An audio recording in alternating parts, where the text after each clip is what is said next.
Salut à tous, bienvenue sur 01net TV. Et aujourd'hui, vous allez en suer, les amis. En tout cas, c'est nous qui allons en suer, qui sommes en train d'en suer. Ça commence, Jérôme. Devinez où nous sommes?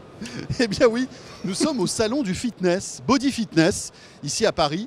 Alors ce qui est génial, c'est que on se rend compte qu'aujourd'hui, tous les appareils de fitness intègrent la technologie. Depuis très longtemps, Technogym eh bien, rajoute de la technologie dans ces appareils de cardio. En fait, c'est un peu monotone hein, de courir pendant 3 quarts d'heure, 1 heure. Et là, vous avez eh bien, un vrai système de divertissement tactile, très fluide. Hein, c'est vraiment sympa. Mais vous avez du web. Vous pouvez surfer sur le web.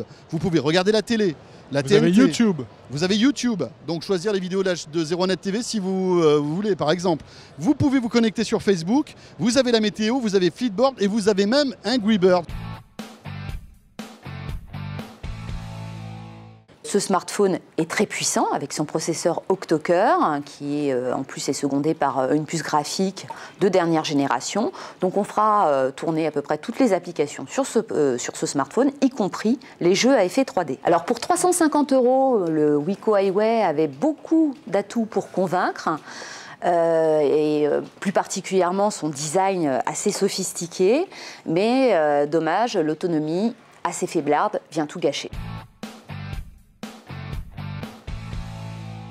L'affichage ou pas sur le bracelet peut être un choix, un critère de choix. Oui, parce qu'il y a des bracelets qui n'ont pas du tout d'afficheur. Typiquement, le Jawbone, avantage, c'est que ça fait un bracelet tout petit, très fin, très léger.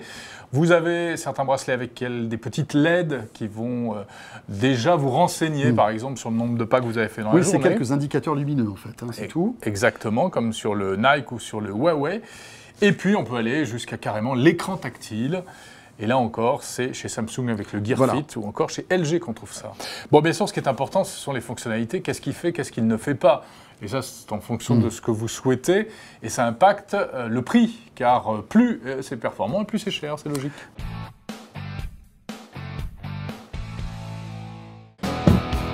Ce qui interpelle forcément quand on rentre dans cette nouvelle Audi TT, eh bien, c'est la nouvelle planche de bord ultra épurée, puisque eh bien, l'ancien système MMI avec l'écran couleur qui était placé au centre de la planche de bord est carrément maintenant déporté en fait directement dans le champ de vision du conducteur en lieu et place des compteurs plus traditionnels. C'est ce que Audi appelle le Virtual Cockpit. Il s'agit en fait d'un écran un peu à la façon d'une tablette que le constructeur peut personnaliser et puis qui surtout va vous afficher les indications vraiment en très très grand.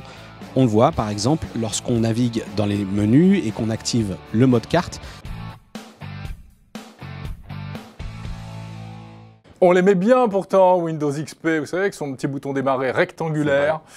Sorti en 2001, Windows XP ne sera plus et n'est plus supporté techniquement par Microsoft à partir d'aujourd'hui, 7 avril 2014. Windows XP n'a plus de mise à jour en quelque sorte.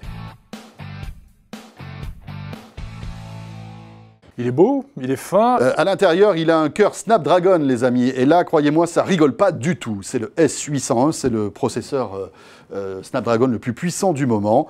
4 cœurs. Heartbleed, en fait, c'est une faille de sécurité dans cette clé de cryptage OpenSSL qui est utilisée par des millions de sites internet dans le monde. N'importe quel service web qui utilise des connexions sécurisées avec OpenSSL est vulnérable et donc on peut se faire voler toutes les données, potentiellement toutes les données qui circulent. Que faut-il faire? Eh bien, tout simplement avoir ces ingrédients, en tout cas ces ustensiles à côté de soi. Un petit sac plastique, regardez-le, voilà. Et dans ce sac plastique, vous allez pouvoir mettre ces petits sachets, en fait, qu'on appelle du silica gel. Alors, qu'est-ce que c'est? Le terme technique, c'est du dessicant, ça absorbe l'humidité. Et où est-ce qu'on trouve ça? Eh bien, principalement dans les emballages de produits high-tech. Le riz, ça marche aussi. Et oui, puisque le riz a cette faculté d'aspirer l'humidité, puis c'est comme ça, c'est pour ça qu'on met des grains de riz dans la salière, par exemple. Donc, pareil, vous attendez 2-3 jours que le riz fasse son travail.